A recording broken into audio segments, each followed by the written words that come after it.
বিসমিল্লাহির রহমানির রহিম। আজকের দিনটা হচ্ছে ভারতীয় উপমহাদেশের খুবই স্মরণীয় দিন।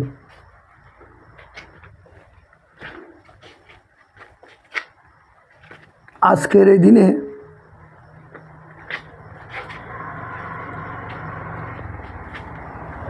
প্রায় 200 বছরের শাসন থেকে মুক্ত হয় এই উপমহাদেশ।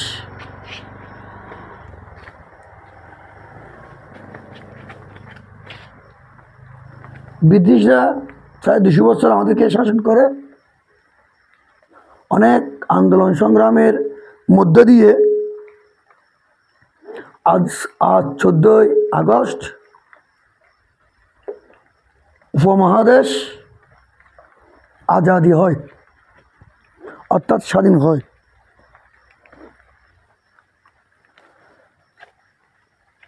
উনিশশো 1947 সালে 14ই আগস্ট প্রথম স্বাধীনতা লাভ করে পাকিস্তান নামে রাষ্ট্র। তাই আজ পাকিস্তান দিবস। আজকের দিনটাকে বলে পাকিস্তান দিবস। তো 15 তারিখ ভারতের স্বাধীনতা দিবস, অর্থাৎ 14 এবং 15 তারিখ এই 2 দিন এবং 2 তারিখ দুইটা দেশকে ব্রিটিশের করা রাজ্য থেকে, ব্রিটিশের শাসন থেকে মুক্ত করে দেয়। ব্রিটিশরা যখন এই উপমহাদেশ পরিচালনা করে, অর্থাৎ শাসন করে, তখন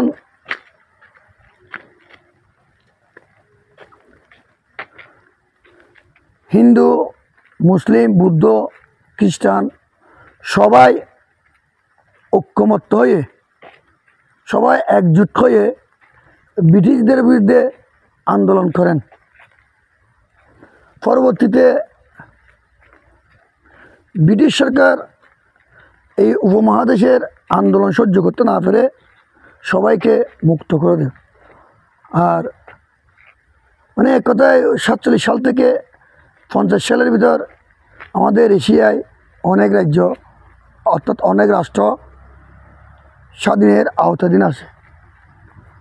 তো এদিকে আসো। তো যখন আর ভারত এবং পাকিস্তান দুইটা রাষ্ট্র দ্বিজাতির তত্ত্বের ভিত্তিতে স্বাধীন হয়। দ্বিজাতি তত্ত্ব মানে মুসলিম এবং হিন্দু।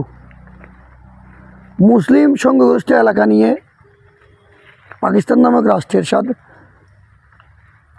রাষ্ট্রের স্বাধীনতা অর্জন করে, আর হিন্দু অন্যান্য জাতি নিয়ে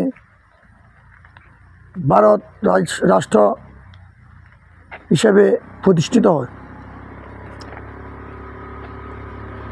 ভারত এবং পাকিস্তানের নেতৃত্বস্থানীয়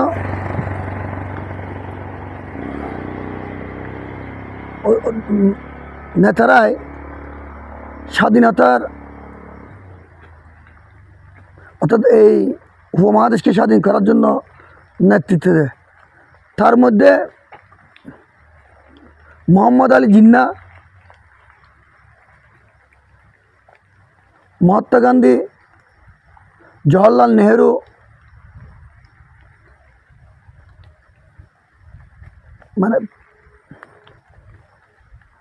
আবুল কালাম আজাদ, শহীদ সোহরাওয়ার্দী, একে ফজলুল হক, আরও অন্যান্য নেতৃত্বস্থানীয় নেতৃত্বে এই দেশ স্বাধীন হয়।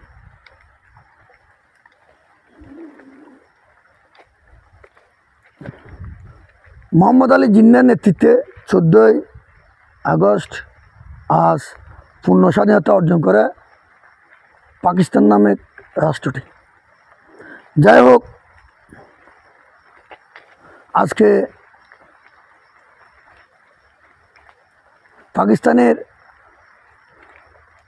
৭৮তম জন্মবার্ষিকী। আজ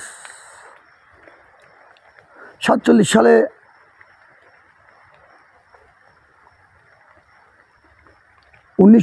সাল থেকে আমরা স্বাধীনভাবে চলাফেরা করতে পারাই। যারা ব্রিটিশদের বিরুদ্ধে যুদ্ধ করতে গিয়ে, আন্দোলন করতে গিয়ে শহীদ হয়েছে, তাদের প্রতি আমি এবং এদেশের জনগণের পক্ষ থেকে সমবেদনা, এবং যারা স্বাধীনতার জন্য নেতৃত্ব দিয়েছে তাদেরকে অভিনন্দন। আজ এই পর্যন্ত।